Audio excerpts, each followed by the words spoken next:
Hi, I'm Rashonda Cade. This is Reading with Rashonda. We are reading Clotel by William Wells Brown. We left off in chapter 22 with Clotel on a carriage on her way back south after she had escaped so she can go back south and find her daughter and get her daughter to freedom. We stopped midway through chapter 22. So we're in the middle of some conversations in the carriage with Clotel and a variety of people, but keep in mind she's in this carriage with a few different men, one of whom is a father who has two daughters with him, and she is in disguise as a white man while we're doing this. So I'm going to keep reading. "But you talk too fast," replied the white hat man. "You don't give a feller a chance to say nothin'." "I heard you," continued the minister, "and now you hear me out. It is indeed wonderful how people become lovers of strong drink. Some years since, before I became a teetotaler, I kept spirits about the house, and I had a servant who was much addicted to strong drink. He used to say that he could not make my boots shine without mixing the blacking with whiskey. So to satisfy myself that the whiskey was put in the blacking, one morning I made him bring the dish in which he kept the blacking and poured in the whiskey myself. And now, sir, what do you think?" "Why, I suppose your boots shined better than before," replied the white hat. "No," continued the minister. "He took the blacking out, and I watched him, and he drank down the whiskey, blacking and all." This turned the joke upon the advocate of strong drink, and he began to put his wits to work for arguments. "You are from Connecticut, are you?" asked the Southerner. "Yes, and we are an orderly, pious, peaceable people. Our holy religion is respected, and we do more for the cause of Christ than the whole Southern states put together." Sorry, I felt like my head was getting cut off there. "I don't doubt it," said the white hat gent. "You sell wooden nutmegs and other spurious articles enough to do some good. You talk of your holy religion, but your robes righteousness are woven at Lowell and Manchester. Your paradise is high per centum on factory stocks. Your palms of victory and crowns of rejoicing are triumphs over a rival party in politics on the questions of banks and tariffs. If you could, you would turn heaven into Birmingham, make every angel a weaver, and with the eternal din of looms and spindles drown all the anthems of the morning stars." Dang, he is talking about a hypocritic religion. Woo! "Ah, I know you Connecticut people like a book. No, all hoss, you can't come it on me." This last speech of the rough-featured man again put him in the ascendant, and the spectacled gent once more ran his fingers between his cravat and throat. "You live in Tennessee, I think," said the minister. "Yes," replied the Southerner. "I used to live in Orleans, but now I claim to be a Tennessean." "Your people of New Orleans are the most ungodly set in the United States," said the minister. Taking a New Orleans newspaper from his pocket, he continued, "Just look here. There are not less than 3 advertisements of bullfights to take place on the Sabbath. Religion, morality, or anything else intended to... You people of the slave states have no regard for the Sabbath, religion, morality, or anything else intended to make mankind better." Here Clotel could have borne ample testimony, and she dared to have taken sides with the Connecticut man. Her residence in Vicksburg had given her an opportunity of knowing something of the character of the inhabitants of the far South. Here is an account of a grand bullfight that took place in New Orleans a week ago last Sunday. I will read it to you. And the minister read aloud the following. "Yesterday, pursuant to public notice, came off at Gretna, opposite the 4th District, the long-heralded fight between the famous grizzly bear, General Jackson, victor in 50 battles, and the Attakapas bull, Santa Anna." Who is staging fights between bears and bulls? What? That's madness. Let's keep reading. "The fame of the coming conflict had gone forth to the 4 winds, and women and children, old men and boys, from all parts of the city, and from the breezy banks of Lake Pontchartrain and Borne, B-O-R-G-N-E, Borne, I'm really not sure how to say that. Old men and boys from all parts of the city and from the breezy banks of Lake Pontchartrain and Borne brushed up their Sunday suit and prepared to see the fun. Long before the published hour, the quiet streets of rural Gretna were filled with crowds of anxious denizens flocking to the arena, and before the fight commenced, such a crowd had collected as Gretna had not seen nor will likely to see again. The arena for the sports was a cage 20 feet square, built upon the ground, and constructed of heavy timbers and iron bars. Around it were seats circularly placed and intended to accommodate many thousands. About 4,000 or 5,000 persons assembled, covering the seats as with a cloud, and crowding down around the cage were within reach of the bars. 4,000 to 5,000 people came to see a grizzly bear and a bull fight? What? All right, I'll keep reading.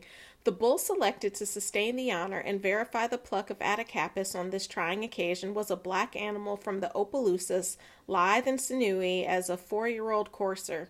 Sinewy? Yeah. Lithe and sinewy as a 4-year-old courser, and with eyes like burning coals. His horns bore the appearance of having been filed at the tips, and wanted that keen and slashing appearance so common with others of his kith and kin. Otherwise, it would have been all day with Bruin at the first pass, and no mistake. The bear was an animal of note, and called General Jackson, from the fact of his licking up everything that came in his way and taking the responsibility on all occasions. He was a wicked-looking beast, very lean and unamiable in aspect, with hair all standing the wrong way. He had fought some 50 bulls, so they said, always coming out victorious. But that either one of the 50 had been Attakapas' bull, the bills of the performances did not say. Had he tackled Attakapas first, it is likely his 50 battles would have remained unfought. This bull sounds like he's not playing around with you. About 4:30, the performances commenced. The bull was first seen standing in the cage alone, with head erect and looking a very monarch in his capacity. At an appointed signal, a cage containing the bear was placed alongside the arena, and an opening being made, Bruin stalked into the battleground. Not, however, without sundry stirrings up with a 10-foot pole, he being experienced in such matters, and backwards in raising a row.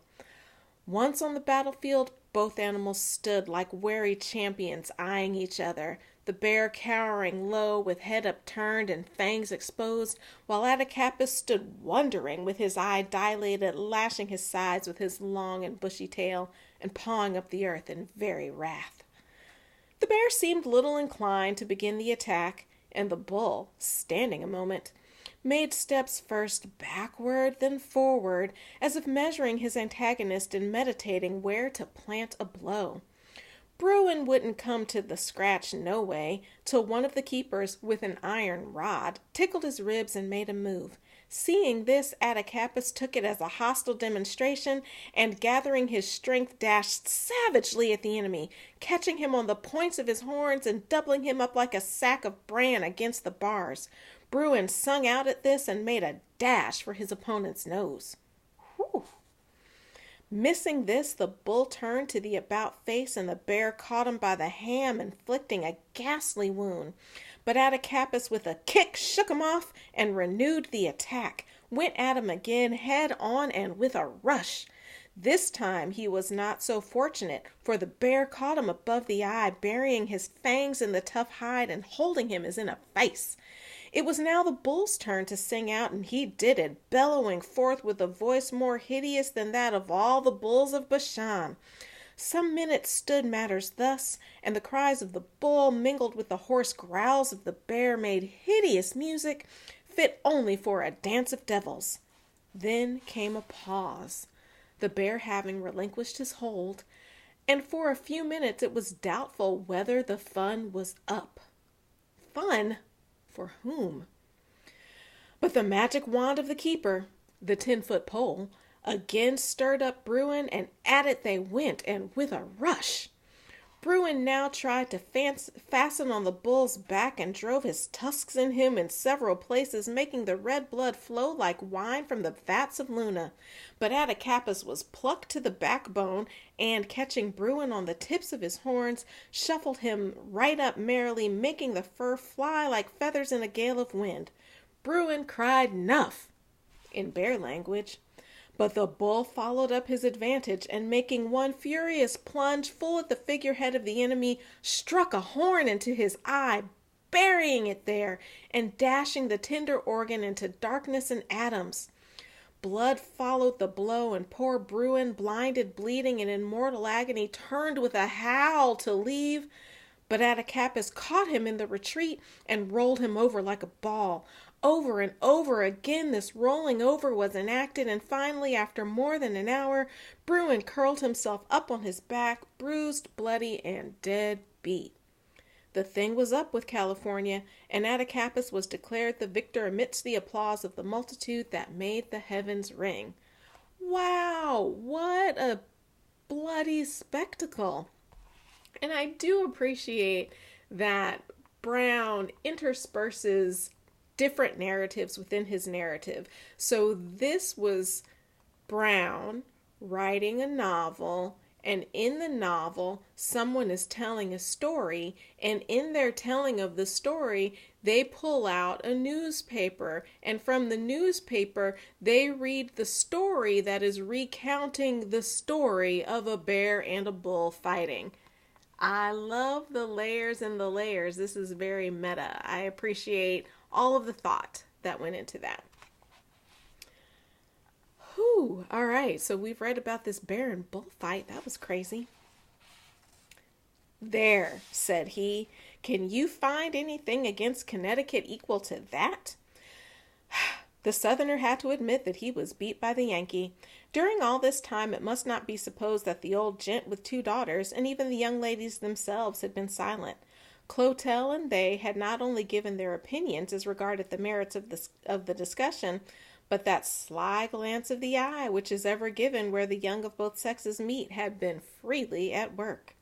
The American ladies are rather partial to foreigners, and Clotel had the appearance of a fine Italian. The old gentleman was now near his home, and a whisper from the eldest daughter, who was unmarried but marriageable, induced him to extend to Mr. Johnson, remember that's the name Clotel was going by, an invitation to stop and spend a week with the young ladies at their family residence. Clotel excused herself upon various grounds, and at last, to cut short the matter, promised that she would pay them a visit on her return. The arrival of the coach at Lynchburg separated the young ladies from the Italian gent, and the coach again resumed its journey. So I'm going to stop reading there. That ends chapter 22. But whoo! Okay, so we have Clotel, a legally black woman who looks like a white woman who escaped from slavery dressed as a white man with a black slave as her attendant, got free, decided she wanted to go back to the South, dressed again as a white man. So we have a woman who's legally black but looks white, who has escaped to her freedom even though is not legally free, dressed up as a white man who, by merely being a white man, is legally free, is riding a coach back down to the South where she can get her also white-looking daughter out from freedom. And in the middle of this, she runs into not one, but 2 white women who have romantic interest in her. What? Okay. And she doesn't look like a man. Remember, it's a form-fitting, neat black suit. And last time she had like a kerchief over her face, but she doesn't now. She has on fake whiskers, a fake mustache, and a fake beard. And so these 2 white women who, as white women in the time, right, are stereotypical icons of purity and all that's good in the world, they are lusting after a black woman who is dressed as a white man. We are bending gender and racial, well, not we, William Wells Brown is bending gender and racial stereotypes galore in this moment. And I love it. I love it. I love it. I love it. Because what does that say? In 1850,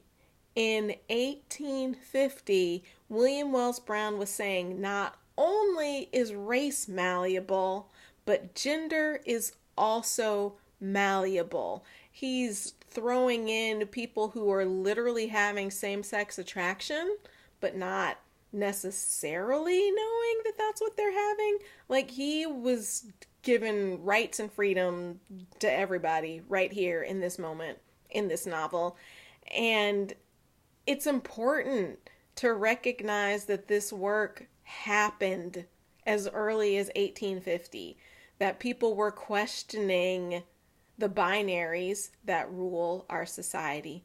And I think it's important that people were questioning. I'm not trying to say that William Wells Brown was like, there is no such thing as race and there is no such thing as gender. From what I understand of him, I don't believe that's exactly what he was saying. But my point is that he is pushing the boundaries that we often say aren't very fluid, and that we often put on a pedestal or just hype up in stereotypical ways. And what he's really doing is asking us to investigate the ways that we understand the things that we do and say and believe in our everyday lives. And it's important work. And that's one of the many reasons I love literature and why I love 19th century American literature. So I'm off my high horse now. I'm going to sit back down. Well, I was sitting the whole time. Anyway, you know what I mean. I'm Rashonda Cade. This is Readings with Rashonda. Thanks for joining me.